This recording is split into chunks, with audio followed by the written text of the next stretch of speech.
Davi a Aquis: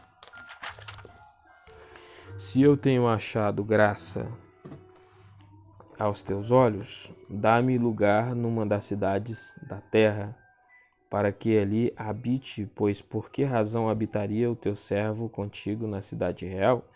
1 Samuel 27, 5. Todos os governantes humanos estão sob o controle de Deus. Por conseguinte, o Antigo Testamento reconhece por completo a monarquia de Deus. O Senhor regeu como rei sobre o seu povo Israel. 1 Crônicas 29, 11. Ele graciosamente regeu sobre o seu povo através de Davi e seus sucessores até o exílio. 2 Crônicas 13, 5. No uso do Novo Testamento, todos os significados acima devem ser associados com a palavra grega basileia, reino.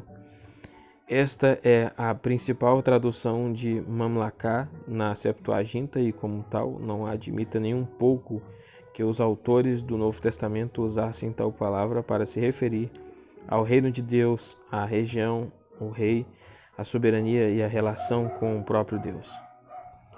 Melec, rei. Esta palavra aparece em torno de 2.513 vezes no Antigo Testamento.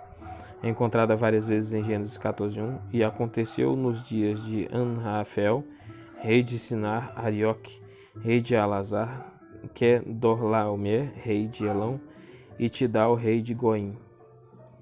Remanescente. Sheerit, resto, restante, sobra, resíduo, remanescente. A ideia de resto desempenha parte proeminente na economia divina de salvação ao longo do Antigo Testamento.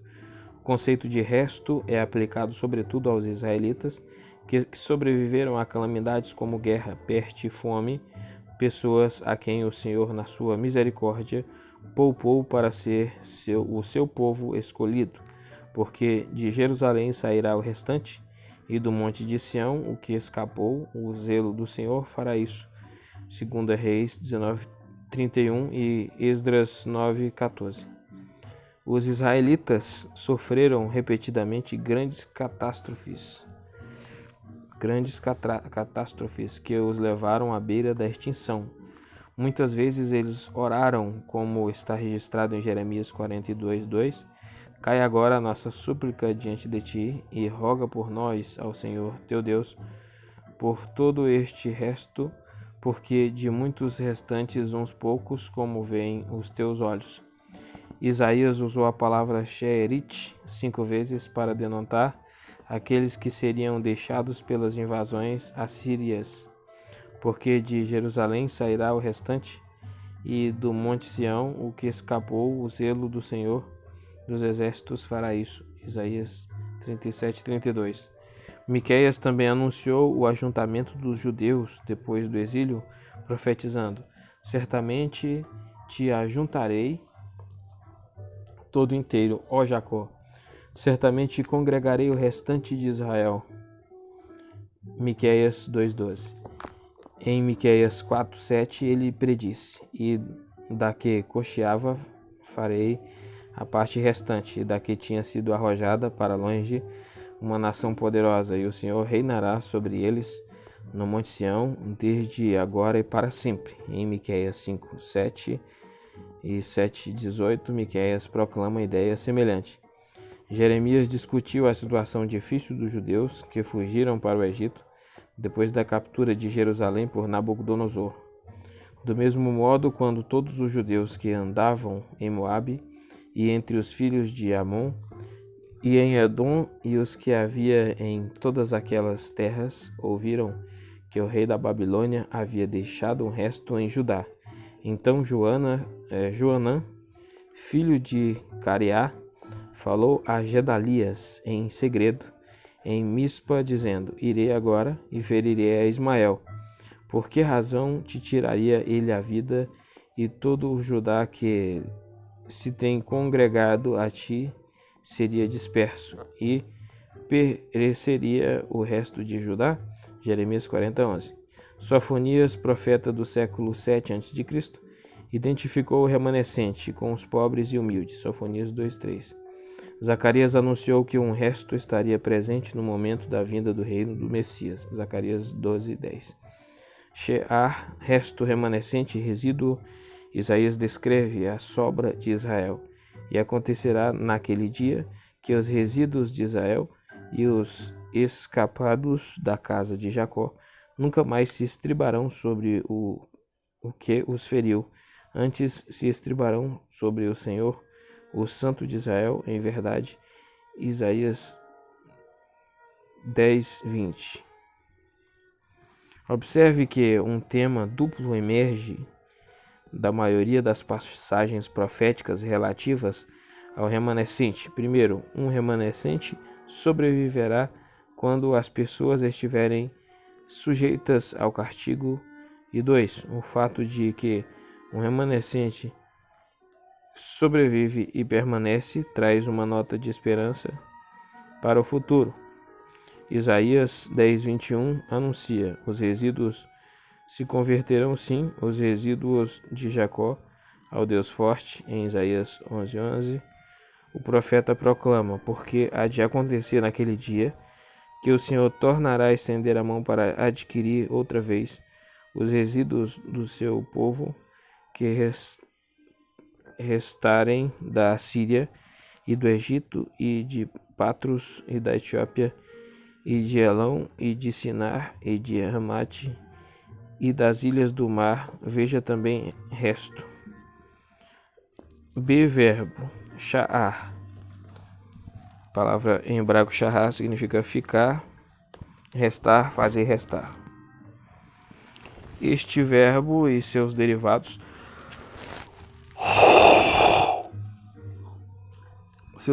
substantivais ocorrem em torno de 220 vezes no Antigo Testamento. Noé e sua família eram um resto deixado pelo dilúvio, e ficou somente Noé e os que com ele estavam na arca. Gênesis 7:23. Nos dias de Elias, quando o povo escolhido de Deus do reino do norte tinha caído em apostasia, o Senhor anunciou também: eu fiz ficar em Israel 7.000, todos os joelhos que se não dobraram a Baal. 1 Reis 19:18.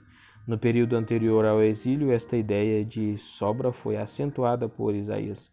O profeta fala sobre o julgamento da terra, da qual um resto ficará. Por isso, a maldição consome a terra e os que habitam nela serão desolados. Por isso, serão queimados os moradores da terra e poucos homens restarão. Isaías 24:6.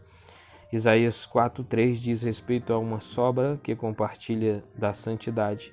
E será que aquele que ficar sha'ar em Sião e que permanecer em Jerusalém será chamado santo. Nos escritos proféticos, a ideia de sobra ganhou um significado crescente. Não obstante, a ideia já é encontrada no Pentateuco. E a ideia de aqueles que são deixados ou escaparam, sobretudo uma porção do povo israelita, é remontada a Deuteronômios 4:27. E o Senhor vos espalhará entre os povos, e ficareis poucos em número entre as gentes, as quais o Senhor vos conduzirá. Deuteronômios 28:62. Nessas passagens, Moisés adverte que se os israelitas não vivessem segundo as estipulações do concerto mosaico, o Senhor os espalharia entre as nações e depois ele reuniria um remanescente. Em Neemias 1:2 é descrita a condição do remanescente de Israel. Perguntei-lhe pelos jovens que escapavam e que restaram do cativeiro e acerca de Jerusalém. E disseram-me: os restantes que não foram levados para o cativeiro, lá na província estão em grande miséria e desprezo, e o muro de Jerusalém fendido e as suas portas queimadas a fogo.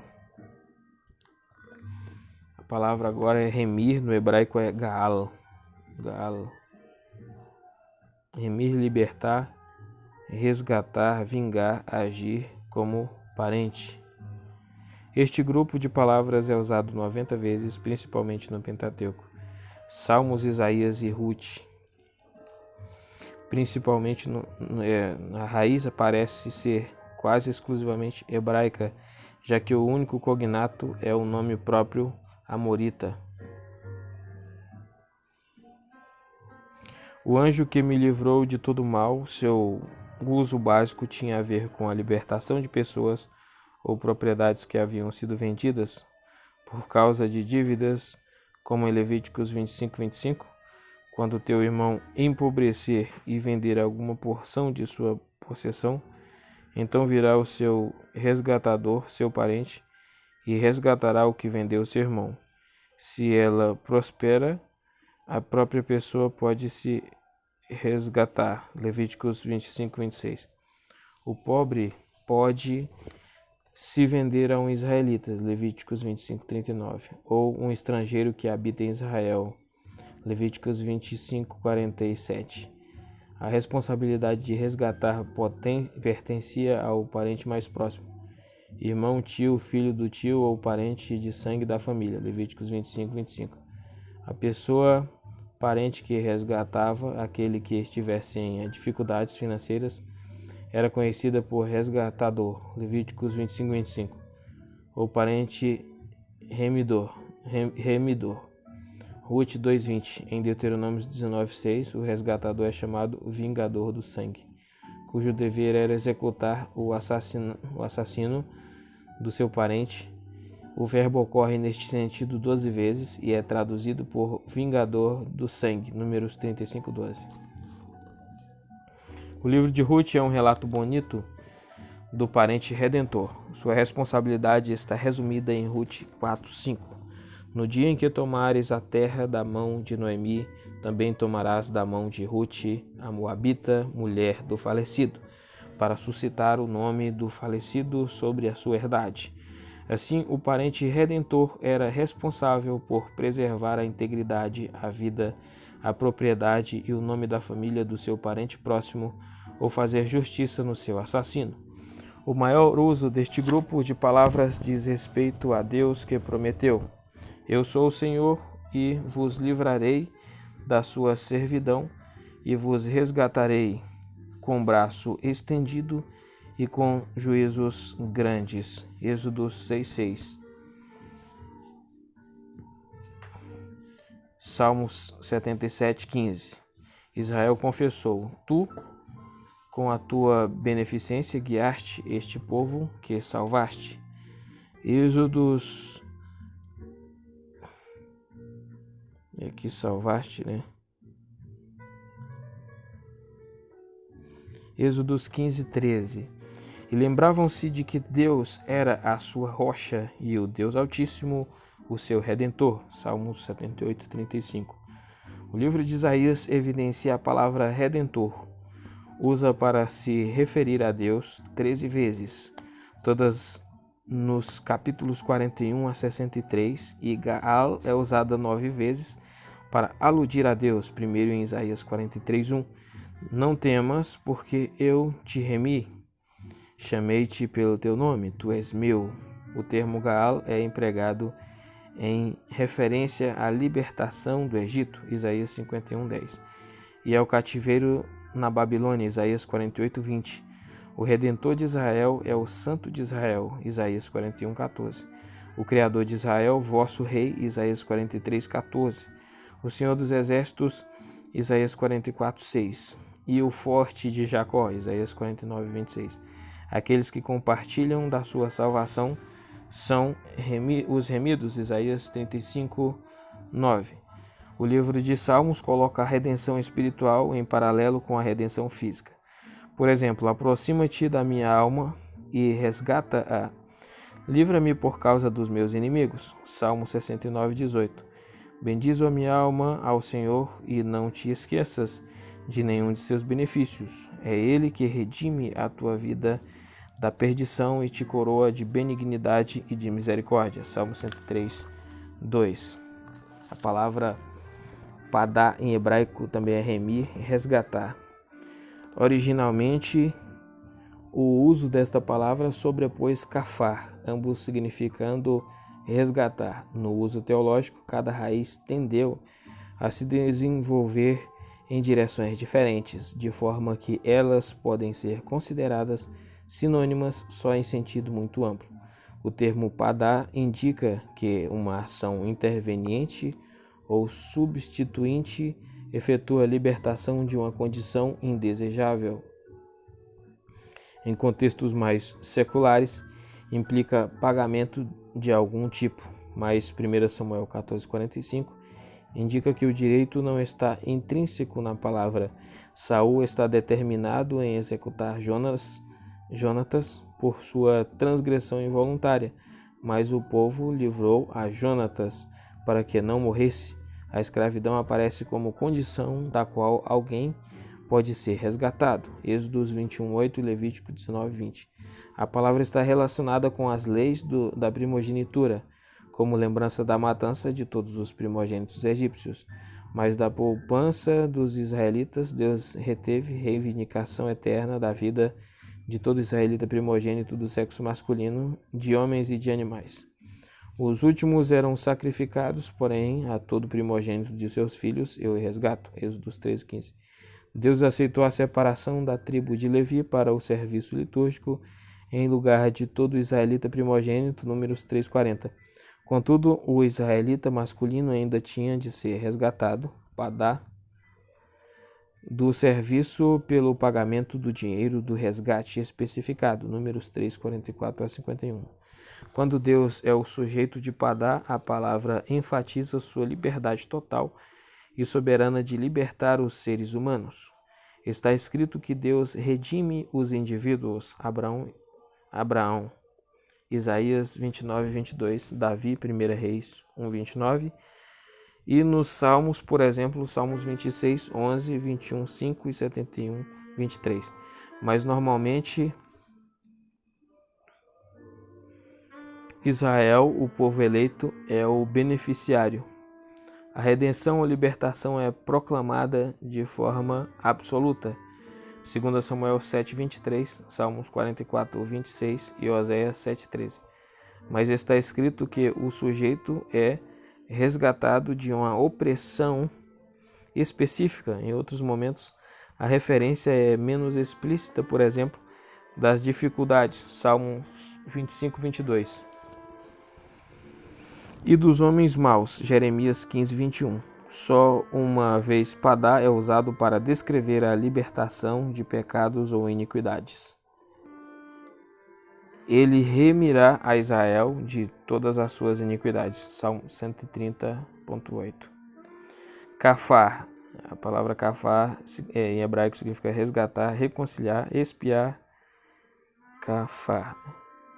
Propiciar. O termo kafar tem um alcance inicial secular e não teológico bastante paralelo a padá. Além disso, kafar se tornou o termo técnico dos rituais sacrificiais de Israel. Em seu nível de significado mais básico, kafar denota uma transação material ou resgate. O homem é o sujeito de kafar. Em 2 Samuel 21:3, Davi pergunta aos gibeonitas: e que satisfação resgate vos darei para que abençoeis a herança do Senhor? Em resposta, ele é aconselhado a enfocar 7 dos filhos de Saul em expiação. Em Êxodos 32:30, Moisés sobe a montanha ainda uma terceira vez no esforço de fazer expiação pelo pecado do povo. Parece que somente pela intercessão, embora não esteja declarado explicitamente. Isaías 27:9 fala de purgar a culpa de Israel, banindo os objetos idólatras.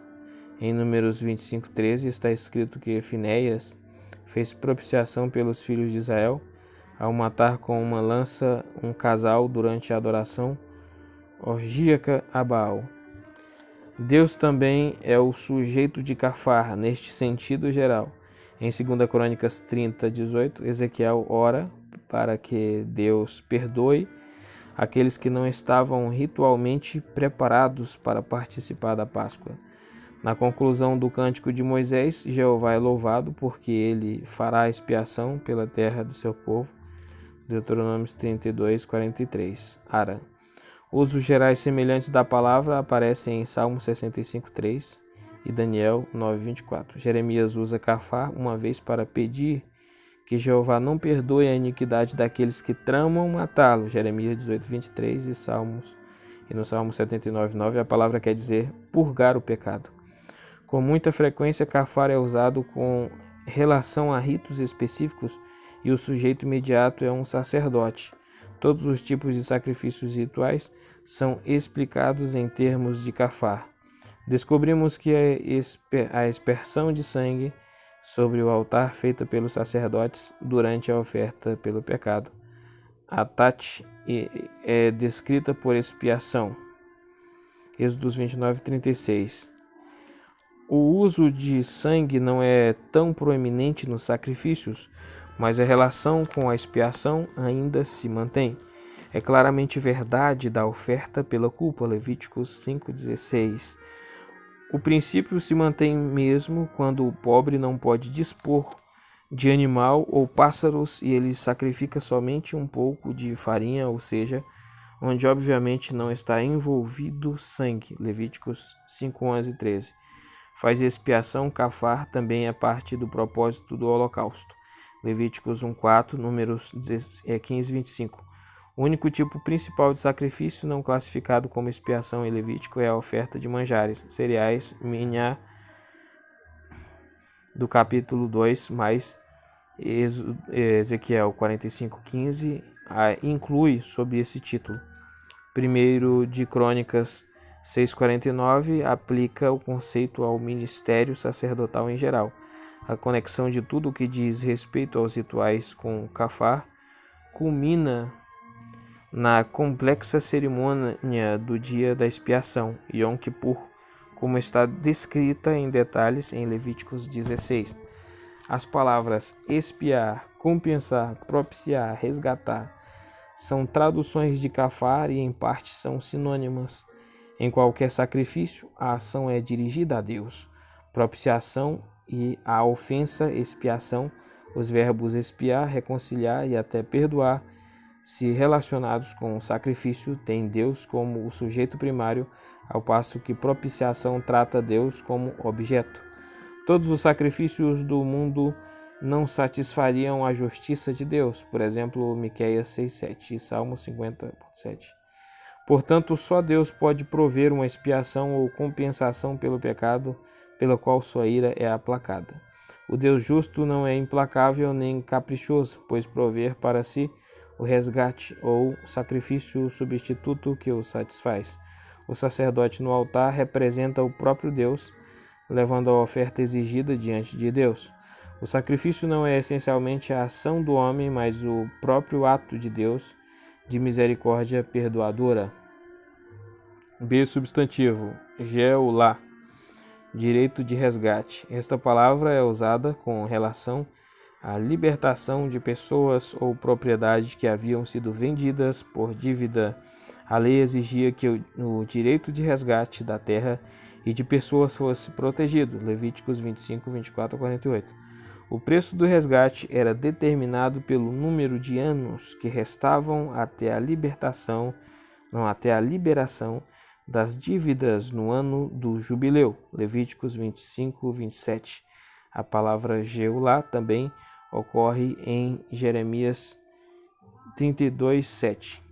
Eis que Ananel, filho de Salum, teu tio, virá a ti dizendo: compra para ti a minha herdade que está em Anatote, pois tens o direito de resgate para comprá-la. O substantivo relacionado com Badá e Pedute ocorre em torno de 5 vezes e significa resgate ou redenção. Redenção, enviou ao seu povo, ordenou o seu conserto para sempre. Samuel 111, 9. A palavra remover em hebraico é nazá. Nazá. Remover, partir, levar embora. Este verbo aparece em todos os idiomas semíticos, inclusive no aramaico bíblico e em todos os períodos do hebraico. A Bíblia atesta esta palavra hebraica por volta de 650 vezes. O significado levantar ou sustentar é visto, por exemplo, em Gênesis 7,17, primeira ocorrência desta palavra, onde somos informados que as águas levantaram a arca. Uso especial desta ênfase ocorre em Jó 6,2, onde Jó ora para que a sua dificuldade seja levantada na balança, porque ele acredita que a sua dificuldade excede em valor o seu pecado. Há também o sentido de suportar ou carregar, como quando um jumento carregado suporta a carga. Gênesis 45, 23. O termo nasa também é usado para aludir a levar algo embora. Davi e seus homens tomaram os ídolos filisteus abandonados. Eles os levantaram, os carregaram e os levaram embora. 2 Samuel 5:21. Esta mesma acepção é aplicada ao casamento ou a tomar uma esposa. Ruth 1:4. A mesma expressão significa roubar ou saquear uma esposa.